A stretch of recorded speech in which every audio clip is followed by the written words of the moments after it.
Hey guys, how we doing? Kenny B here from Cities and Suburbs. Welcome. It is June 17th, 2020. How y'all doing tonight? And I really asked that question. I asked that question sincerely, believe me. All right, thank you. Great performer. Great performer. It's called, they're great. It's called background music for vlogs. I love it. But don't want to waste your time with it. Go check it out on YouTube.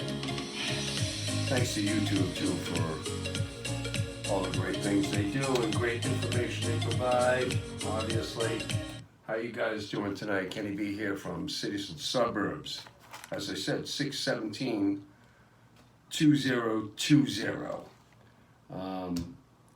So things are opening in Worcester. We can see that. Things are opening across the nation. We can see that. We can see a lot of frustration. Over here in Oxford, Massachusetts, there was a gym. I'm not going to name anybody tonight. I don't want to. I can understand it on both sides. There was a gym in Oxford that has refused to close. That opened, I believe, in phase one, step one, whatever we're in. But they opened the gym up several weeks ago.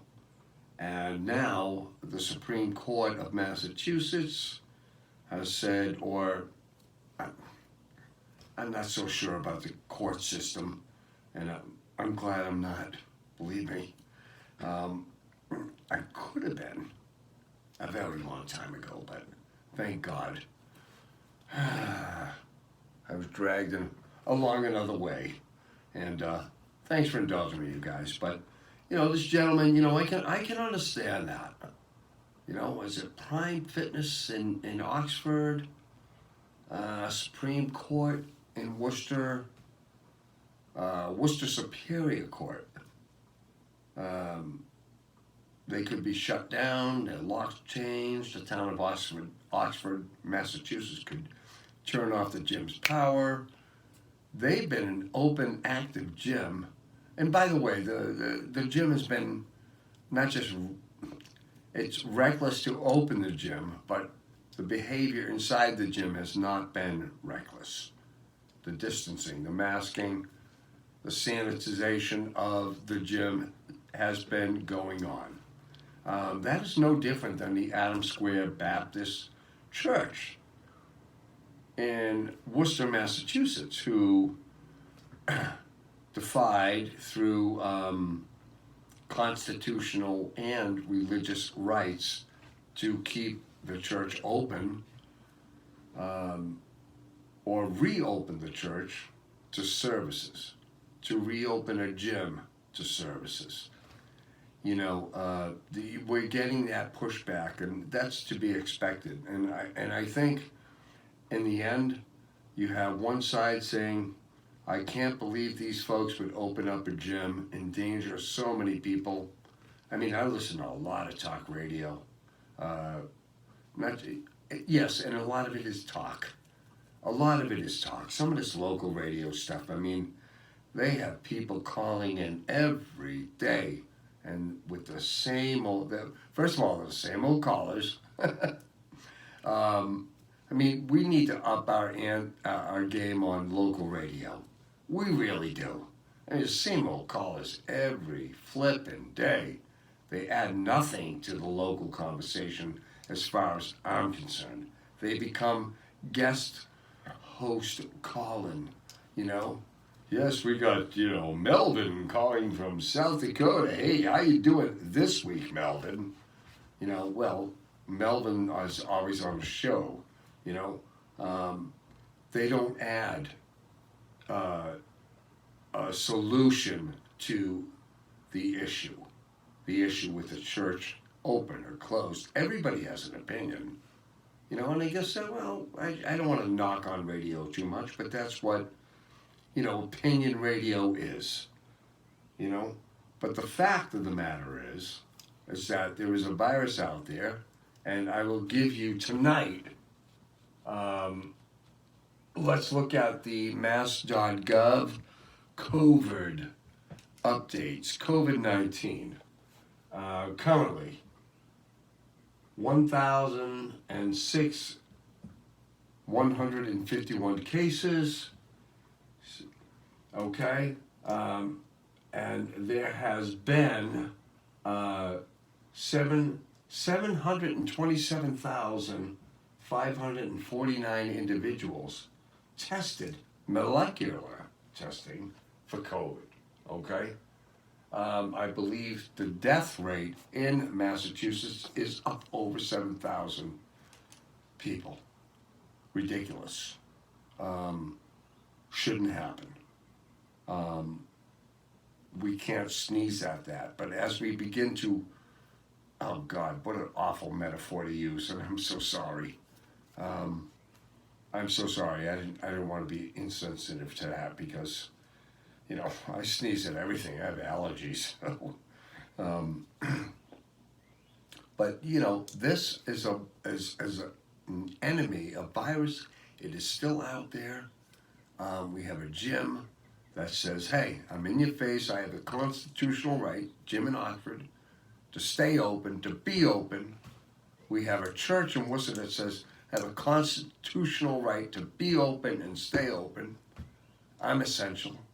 The gym is essential. I mean, and this is where we get to the constitutional rights of each state, the Constitution of the United States of America, the ability for government to shut down businesses, to end someone's livelihood. And the side that I err on is that, and I've said this before, the science, not the news about a virus, the science, okay? We all know the science of a virus, right? Influenza, we have it every year, a cold, right? I don't call up Charlie Baker, I don't call up the government.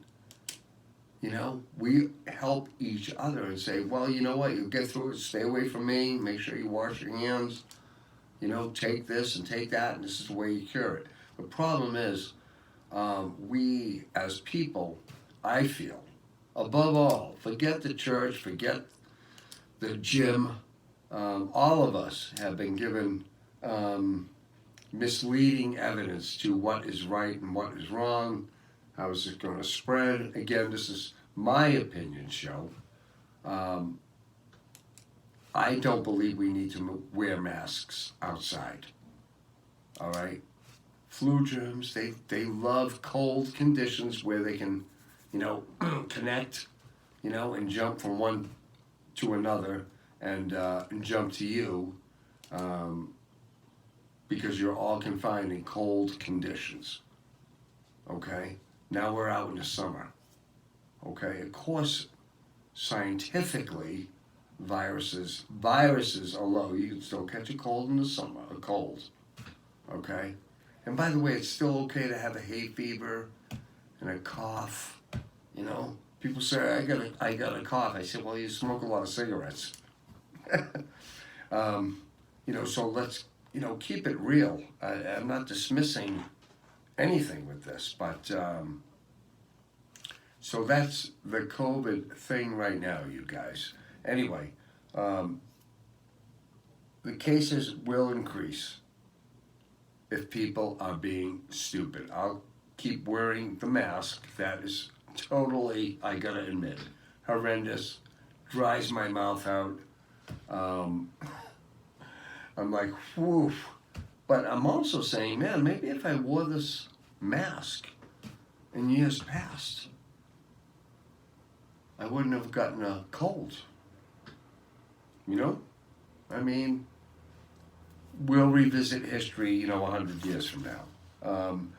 modular housing. So let's look at this. So Finland, okay, ends homelessness. Now this came out in 2019, okay, and this is coming up in Worcester. I only bring this up because uh, Worcester to have the state's first modular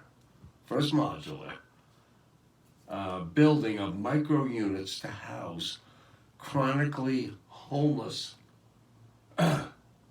individuals. So believe me, we'll see what this looks like.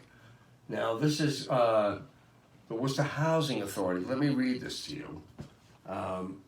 Has received approval and funding from the Massachusetts Department of Housing and Community Development to build the first in-state modular building of micro units to house people who've been chronically homeless. Pretty general as far as I'm concerned. 25 studio apartments. It's a very nice video on YouTube, by the way. And the Netherlands have been doing this too. Finland has said to end its homeless population, which was about 5,000. You know, 5,000. You know, it's a country. It's not very big, guys. But they said, well, you know what? What they said in Finland was,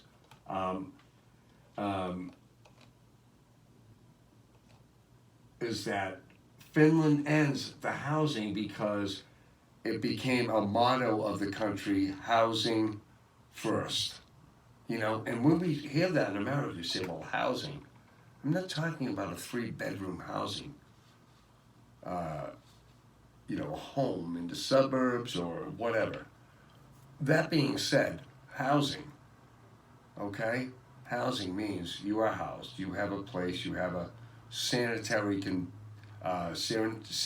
conditions, a place to live, a residence where your mail comes, okay? That hopefully is secure. So housing first. So Finland was and is the state in the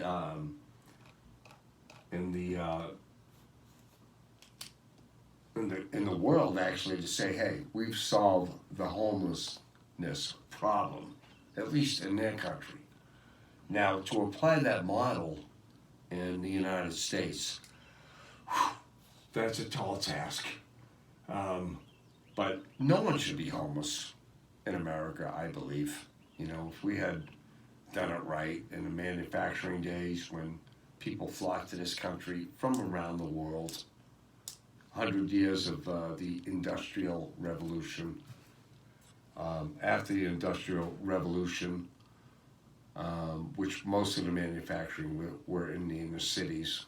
We didn't call them inner cities back then, they were just cities, okay?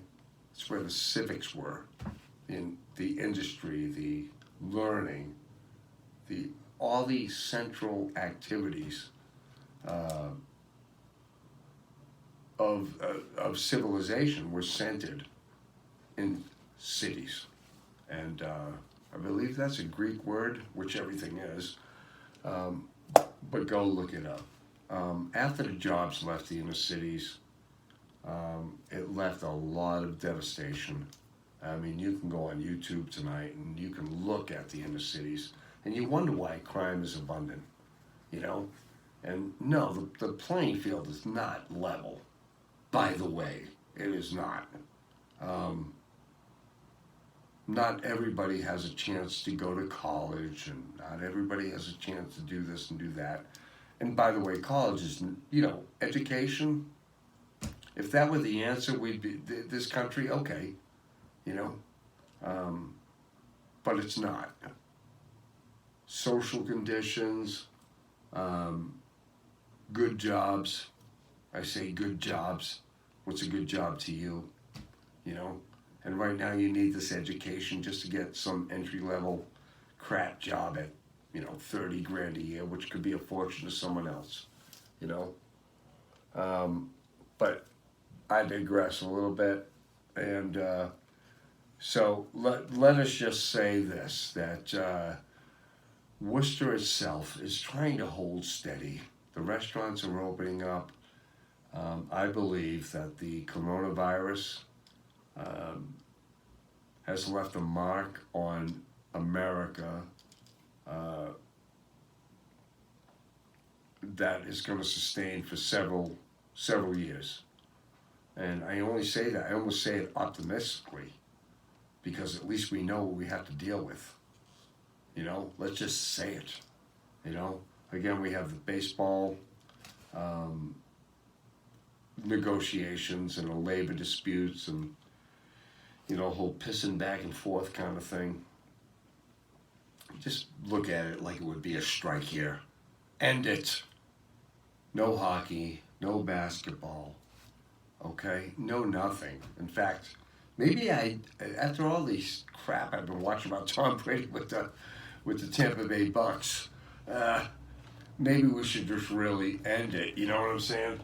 So anyway, guys, I'm gonna ditch out, and I hope y'all have a great week ahead. Subscribe, link below. Your comments are definitely appreciated. All right, solidarity, brothers. Take care.